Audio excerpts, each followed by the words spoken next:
Answer का। अगर आप में से किन्हीं को कोई प्रश्न करना हो, कोई जिज्ञासा हो तो रख सकते। निवेदिता जी है, निवेदिता जी। हाँ विकास भैया कुछ कह रहे हैं?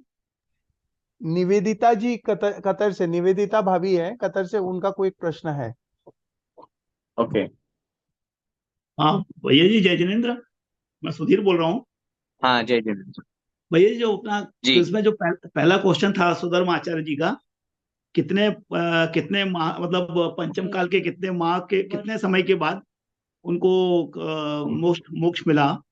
भैया एक्चुअली हम उसको बहुत ज्यादा सर्च कर रहे थे और कहीं हमको हमें उसका आंसर नहीं मिल रहा था, और उसको हम कन्वर्ट भी नहीं कर रहे थे कि ईसा से उसको जो उनका आंसर मिल रहा था वो ईसा में मिल रहा था। पंचम काल में जो अपना ठीक है। है उसके हिसाब से नहीं मिल रहा था। तो जस्ट मैं समझना चाह रहा था हम्म, कि वो उसको कैलकुलेट कैसे किया है। ठीक है।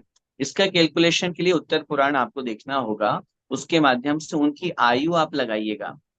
भगवान महावीर स्वामी की आयु 72 वर्ष की थी, और उनकी आयु से ज्यादा इनकी आयु थी।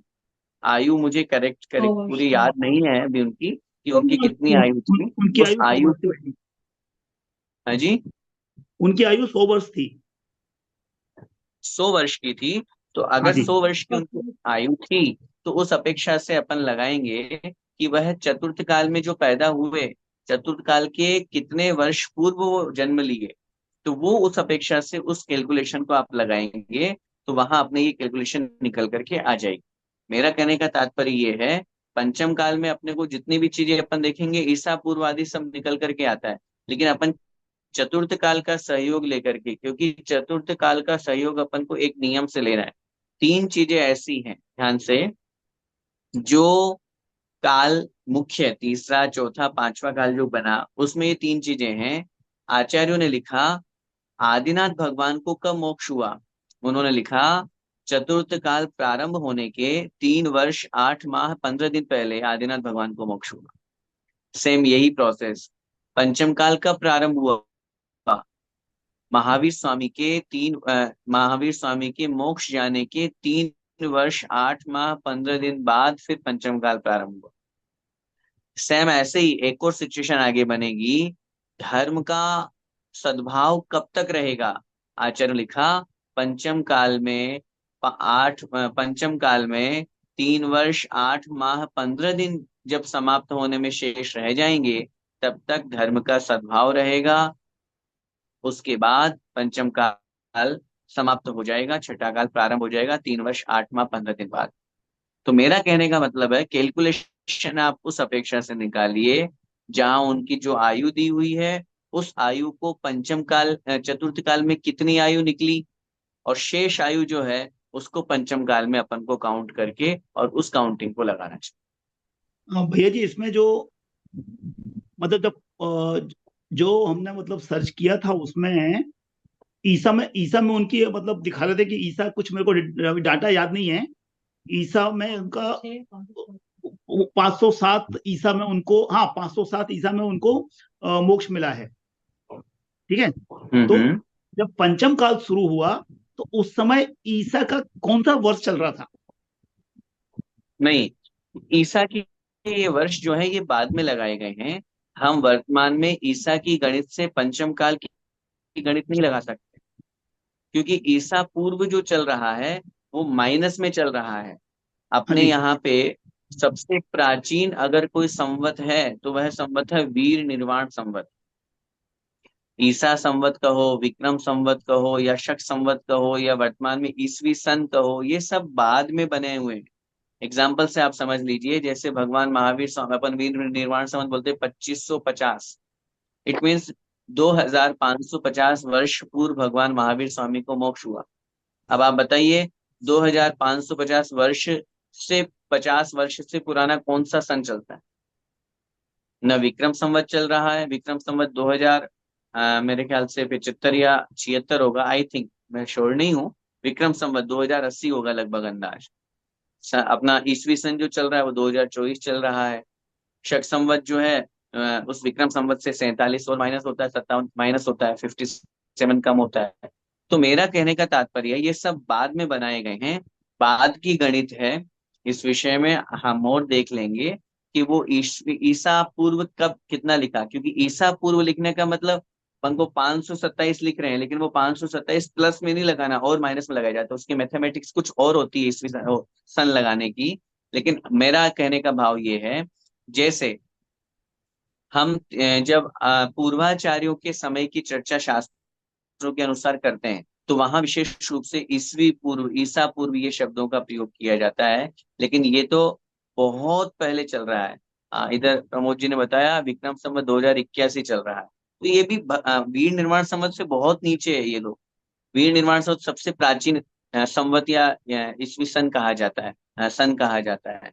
तो मेरा कहने का भाव यही है कि ये जो गणित लगाई जा रही है, ये वर्तमान की अपनी गणित से थोड़ी सी भिन्न है, बहुत प्राचीन है। चतुर्थ काल से उनकी आयु को गिनती करते हुए अपन उनको लगा सकते हैं। बाकी ईसा में या ईसवी सन में अपन उनको काउंट नहीं कर सकते। ठीक है भाई, धन्यवाद। जय जिनेन्द्र। जय जिनेन्द्र।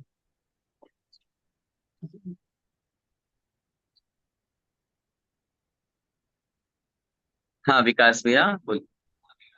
हाँ, जय जिनेन्द्र भैया जी।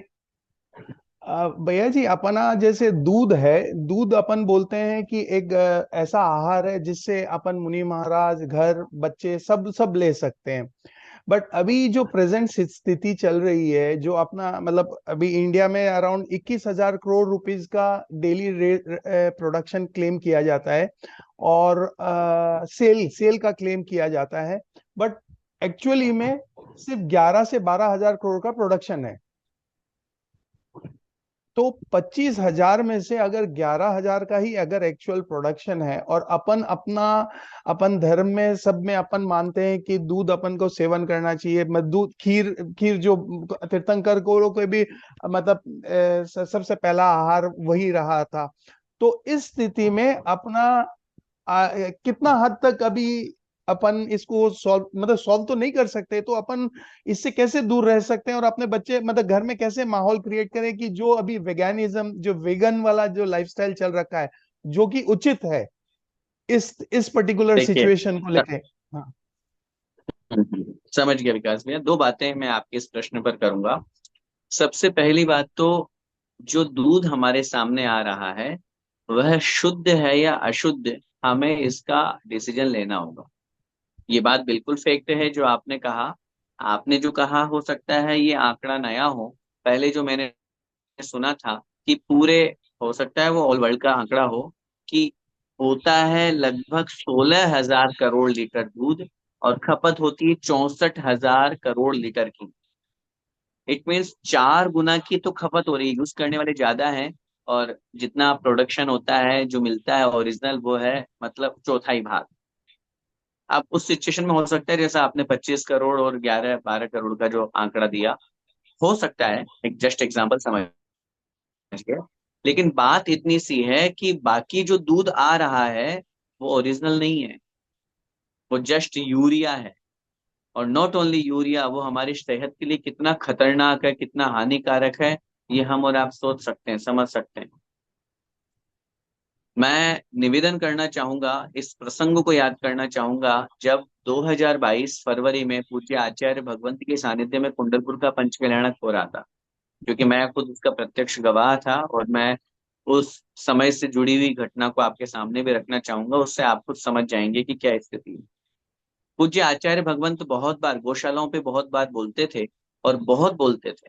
वो तो हमेशा कहा करते थे, धवला जी में आचार्य वीर सेन स्वामी महाराज लिखते हैं, या श्री सा गो, अर्थात जो लक्ष्मी है वह गाय है।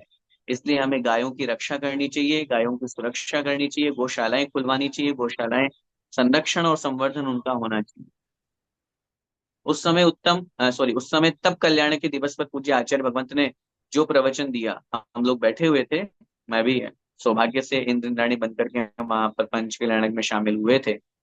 और आचार्य श्री ने जब दूध की बात कही, ये एक ऐसा दूध, एक ऐसा पदार्थ जिस दूध को वो तीर्थंकर ग्रहण करके, आहार ग्रहण करके, क्षीरान्न का आहार केवल एकमात्र आदिनाथ भगवान को छोड़ करके शेष 23 तीर्थंकरों ने क्षीरान्न ग्रहण किया, दूध से बनी हुई खीर को ग्रहण किया। उस खीर को ग्रहण करके और आत्म ध्यान में लीन होकर के शुक्ल ध्यान के माध्यम से उन्हें केवल ज्ञान की प्राप्ति हुई, मोक्ष की प्राप्ति हुई। सोचिए उस दूध में कितनी ताकत है कि वो साधना तक उन मुनि महाराज को पहुंचा रही है। लेकिन आज दूध की स्थिति ऐसी हो रही है कि लोग यूरिया डाल रहे हैं, लोग उसमें न जाने क्या क्या मिला रहे हैं। आप यूट्यूब पे देखो, 100 लीटर पानी लीजिए, उसमें एक पाउच डालेंगे और वो उसमें डालेंगे और वो पूरा का पूरा व्हाइट हो जाएगा, व्हाइट वाटर है वो, सफेद पानी है वो, और वो दूध बन करके दुनिया के सामने पैकेट में बन के आ रहा है और दुनिया खूब उसे यूज कर रही है। प्रैक्टिकल हम खुद देख सकते हैं कि देशी गाय का दूध आपके सामने है, उस वो है जब गर्म किया जाता है तो उसके ऊपर जो मलाई आती है वो कैसी होती है, और पैकेट का आया हुआ जो दूध होता है, बोतल बंद जो दूध होता है, उसकी मलाई कैसी होती है, कितनी थिकनेस, उसमें थिकनेस ज्यादा होगी लेकिन उसमें कहीं ना कहीं और दूसरी चीजें जो हमारे सेहत के लिए हानिकारक है, न केवल सेहत के लिए बल्कि उसमें चाइना मतलब बिल्कुल यो बॉर्न चाइना है, यूरिया है, ये सब चीजें उसमें मिलाई जाती है। पूज्य आचार्य भगवंत ने उस उपदेश में कहा, आप होली दिवाली के समय जो मिठाइयों का उपयोग करते हैं वो मावा क्या है, सिंथेटिक है। ऐसी चीजों का अगर आप उपयोग कर रहे हैं तो क्या कर रहे हैं। मैं आपको कहूंगा स्पष्ट रूप से विकास भैया, हम दोनों वहां बैठे हुए थे, हम और हमारी श्रीमती सुप्रिया जी, हम दोनों ने प्रवचन सुना, सुनकर के विचार किया, चल रहा है प्रवचन, और हमने वही तय कर लिया अब हम पैकेट बंद दूध का उपयोग नहीं करेंगे। और न केवल दूध का, बल्कि उस दूध से बने हुए जितने भी प्रोडक्ट हैं, चाहे वो पनीर हो, बाजार का पैकेट बंद की बात कर रहा हूँ, चाहे वह पनीर हो, चाहे दही हो, या ये सब चीजें जितने भी श्रीखंड आदि हैं, इसका हम उपयोग नहीं करेंगे। और वहीं बैठे बैठे आचार्य श्री के सामने हमने संकल्प लिया और 9 बार नमोकार मंत्र पढ़ लिया। बाद में जाके बड़े बाबा को भी श्रीफल चढ़ाया और महाराज आचार्य श्री से भी आशीर्वाद लिया, नियम लिया। उसके बाद हम अपने आप को ये देखते हैं कि हम कितने बड़े पाप से बच गए। बाजार की सारी मिठाइयां हमारी छूट गई, हम सारा जीवन हमारा छूट गया, केटरिंग का भोजन हमारा छूट गया, बाजार का अभक्ष्य पदार्थ छूट गया, पैकेट बंद सारे सामान छूट गए। कितने पाप से हम बच गए, और भगवान की कृपा से, गुरुदेव की कृपा से स्वस्थ जीवन है। तो मैं पहला निवेदन तो आपसे ये करना चाहूंगा, हम पहले इस निर्णय की स्थिति में पहुंचे कि जिस दूध का हम उपयोग कर रहे हैं वह शुद्ध है या नहीं। वर्तमान में अशुद्ध मिल रहा है तो हम ये नहीं कहेंगे कि हम मुनिराजों को ना दें या हम उसका उपयोग करना बंद कर दें। इसके लिए बहुत अच्छी व्यवस्था ये है, आपकी दुबई में भी है। जैसा कि जब मैं आया था तो वहां देखा, वहां गौशाला है, वहां से हम बंदी बांध करके या जो भी व्यवस्था बने, खुद जाना पड़े तो ठीक, अन्यथा सामने वाले को थोड़ा ज्यादा पैसा दे करके वो हमारे घर पर शुद्ध दूध दे जाए तो वो ठीक। हमें वही उपयोग करना चाहिए। पैकेट बंद या डिब्बा बंद या बोतल बंद दूध अगर हम उपयोग कर रहे हैं तो स्पष्ट रूप से कहना चाहूंगा, हमारे यहाँ तो दूध की मर्यादा वैसे ही 48 मिनट बताई गई है, निकलने के 48 मिनट के भीतर भीतर उसको गर्म करो। हम वो तो करना तो बहुत दूर की बात, हम तो यूरिया खा रहे हैं, हम तो सिंथेटिक खा रहे हैं। बुद्धि भ्रष्ट हो रही है, हमारे शरीर में कितनी अतत्व जा रहे हैं, कुतत्व जा रहे हैं, कितनी हानिकारक वस्तुएं प्रवेश कर रही है और पेट में बीमारियां हो रही है। तो उससे बचने का यही उपाय है कि हम शुद्ध दूध का उपयोग करें, पहली बात। दूसरी बात यह है, हम मुनि महाराज आदि को, चतुर्विध संघ को आहार दान दें, वह दूध शुद्ध ही उपयोग करें। अगर शुद्ध दूध नहीं मिल रहा है तो हाथ जोड़ करके बड़े विनय पूर्वक महाराज जी से, चतुर्विध संघ से निवेदन करें, महाराज आज दूध की व्यवस्था नहीं है क्योंकि शुद्ध दूध नहीं मिला। लेकिन अशुद्ध दूध उनको नहीं देना। बाजार का आज पैकेट आप पाउडर, दूध का पाउडर बन रहा है, अरे भाई दूध को सुखाओगे कैसे, क्या प्रोसेस है, उसको सुखाओगे तो कितना महंगा पड़ेगा, उसमें सेंट डाला जाता है, उसमें खुशबू आती है, और दूध का पाउडर बन करके पानी में खोला, दूध जैसा सफेद हो गया तो अपन ने उसको दूध मान लिया। वो दूध नहीं है। ये सब चीजें हमारी कंपनियां हमारे साथ विश्वासघात कर रही है, लेकिन दुनिया है स्वाद के चक्कर में आकर के उनका उपयोग करती है।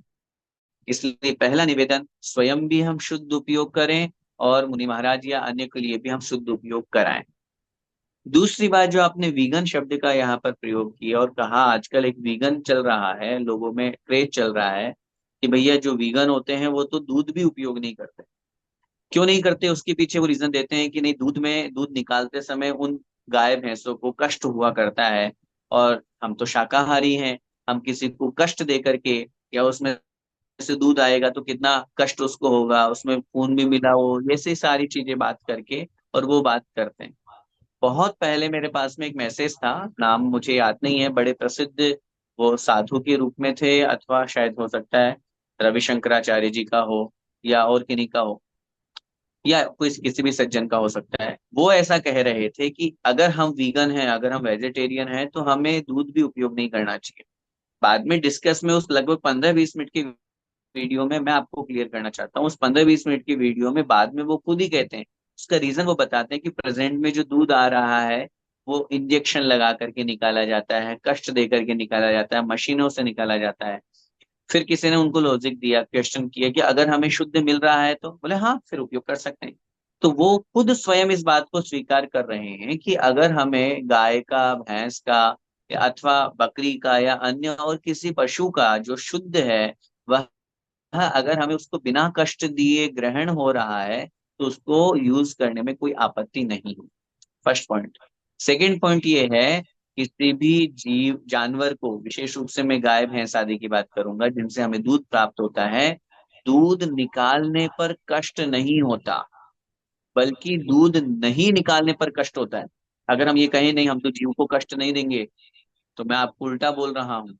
अगर आप गाय के स्तनों से दूध नहीं निकालोगे, एक दिन 2 दिन हो जाएंगे, गाय तड़पने लगेगी, उसके स्तन फूलने लगेंगे, उसका पेट फूल जाएगा, उसका शरीर साथ नहीं देगा, 2-4-10 दिन बाद मरण को प्राप्त हो जाएगी वो गाय। क्योंकि ये स्वाभाविक परिणति है, उसके स्तनों में दूध आना स्वाभाविकता है। जैसे स्त्री के स्तनों में दूध आना स्वाभाविकता है, वो अपने संतान के प्रति स्नेह है, वात्सल्य है। स्पष्ट रूप से हम इस उदाहरण को समझते हैं, वैज्ञानिक खुद इस बात को मानते हैं। ऐसे ही अगर हम गाय भैंस आदि से दूध का उपयोग नहीं करेंगे, नहीं निकालेंगे, तो हमें कष्ट होगा, उसको कष्ट होगा। दूसरी बात, वो कहते हैं नहीं बछड़े का है दूध, हमारा नहीं है, उस पर अधिकार बछड़े का है। हम आपसे निवेदन करें, हमने भी गाय पाली, हमारे यहाँ भी गायें थी, और स्पष्ट रूप से अगर एक बछड़े को या जो भी बछड़े हैं उनको अगर उस गाय का पूरा दूध पिला दिया जाए तो बछड़े का पाचन क्रिया खराब हो जाएगी, वो दूध को इतना पचा नहीं सकता है।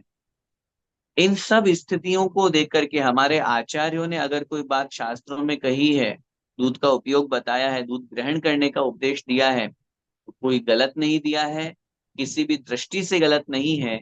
बस वर्तमान में यूं कहो कि काल की बलिहारी बोलता हूं मैं, कि लोग लोभ में आकर के उन गायों को पाल रहे हैं, लोभ में आकर के उनका दूध मशीनों से निकाल रहे हैं, लोभ में आकर के इंजेक्शन दे करके निकाल रहे हैं, वो पूर्ण रूप से गलत है। पूज्य गुरुदेव सुधा सागर महाराज जी के सानिध्य में भी बहुत बार इन विषयों पर डिस्कस हुआ। उन्होंने स्पष्ट रूप से कहा, दूध और खून कहीं नहीं मिलता। उन स्तनों में खून भी है, लेकिन उन स्तनों में दूध भी है, दूध और खून मिला हुआ नहीं है शरीर के अंदर। अगर दूध और खून मिला हुआ होता तो उसका भी स्वाद आता। दूध का स्वाद अलग है, खून का स्वाद अलग है, दोनों एक कैसे होते हैं? आप देख लीजिए कभी, साइंस में अगर रचना देखनी हो, संरचना देखनी हो गाय की, तो स्तनों का जो स्थान है, वहां पे एक स्थान स्टोर्ड है, जहाँ पे एक थैली बनी हुई है जिसमें दूध स्टोर होता है, और वहां उसके माध्यम से, स्तनों के माध्यम से दूध की धारा निकलती है।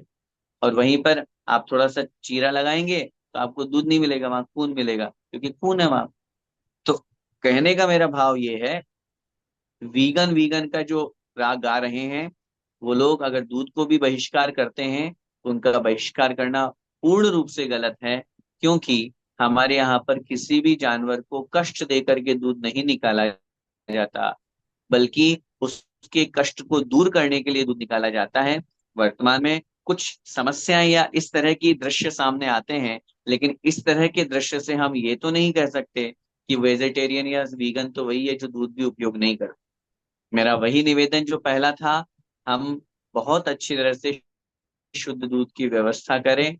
और मैं तो सबसे अच्छा ये कहूंगा, जब हम लाखों करोड़ रुपए अन्य चीजों में खर्च कर देते हैं, गाड़ियों में खर्च कर देते हैं, अगर व्यवस्था बन सकती हो तो एक छोटा सा स्थान लेकर के, एक आदमी को रख करके, एक आध दो गायें अपनी खुद की रखें, खुद गायें पालें, खुद गायों का दूध पिए। देखिए, गाय हमारे लिए बहुत बड़ा एक शुभ शगुन है। गाय के गल स्थान जो होता है, गला वाला भाग, वैज्ञानिक खुद कह रहे हैं, उसके गलत स्थान पर, गलड़े पर हाथ 5 मिनट हाथ फेरने से डायबिटीज गायब हो जाएगी। जिसको डायबिटीज है 1 महीने तक करके देख लेना, गारंटी के साथ में मैं कह रहा हूँ, क्योंकि मैंने सुना है, गुरु से सुना है और वैज्ञानिकों से सुना है। गाय जैसा इतना लाभकारी पशु तो कोई है ही नहीं है हमारे सामने। तो अगर ये सब चीजें हम उसको सुबह सुबह चारा दें, उसको खिलाएं, उसके साथ में अपना जीवन बिताएं, बहुत कुछ मिलेगा अपन को। तो अगर दुबई जैसे शहर में भी या और कहीं पर भी ऐसी व्यवस्था बन सकती हो कि हम उनके लिए स्थान निर्धारित करके जो भी वहाँ की रूल्स रेगुलेशंस है तो रखें, गाय पालें। और नहीं पाल पा रहे हैं तो जो पाल रहे हैं वहां से शुद्ध दूध लेकर के आए, तो हम चतुर्वेद संघ को भी दे सकते हैं और अपन स्वयं भी उपयोग कर सकते हैं। और निश्चित रूप से वेजिटेरियन और वीगन तो अपन है ही। मात्र ये कहना, फिर से कह रहा हूँ, रिपीट कर रहा हूँ, दूध का त्याग करने वाले ही वीगन हैं, वेजिटेरियन हैं, ऐसा कहना गलत है। पंडित जी एक बात बहुत पूछ रहा था आपसे। जी जी, आप ही के अंकल। हाँ हाँ, पाटने अंकल। ये क्या बोल रहे हो, क्या गाय के क्या गले में क्या कर जो ये डायबिटीज, जो हमें गलतपन डायबिटीज होता है। है ना, इसको इसको गलतपन हाँ बोलते हैं। इसके ऊपर हाथ फेरना ऐसे प्रेम से, ऐसे जैसे मैं अपने गले पर फेर रहा हूँ, उसका जो लटकता हुआ भाग होता है, हाँ हाँ हाँ, वो उसके उसके उससे ऊपर आप अपने हाथ को 5 मिनट तक फेरते रहिए प्रेम से। उससे डायबिटीज कंट्रोल होती है। आपने अच्छा नुस्खा बताया, फिर गाय लाना पड़ेगा। 100%, 100% गारंटी के साथ में। चलिए ठीक है, करता हूँ। धन्यवाद, ये जी, नया चीज बताया आपने। धन्यवाद जय जय। पंडित जी साहब, बहुत बड़ा कंफ्यूजन क्लियर किया। Thank you so much. ठीक, जय जय। जय जिनेन्द्र। ठीक। ठीक, आइए जिनवाणी स्तुति करते हैं। जा वाणी के ज्ञान ते सूझे लोकालो, सो वाणी मस्तक नमु सदा देते हूँ लोग। हे जिनवाणी भारती तो हे जपू दिन रैन, जो तेरा शरणा गए सो पावे सुख चैन। देव भजू अरिहंत को गुरु सेवा निर्ग्रंथ, दया धर्म पालो सदा यही मोक्ष का पंथ। नौवर्णम।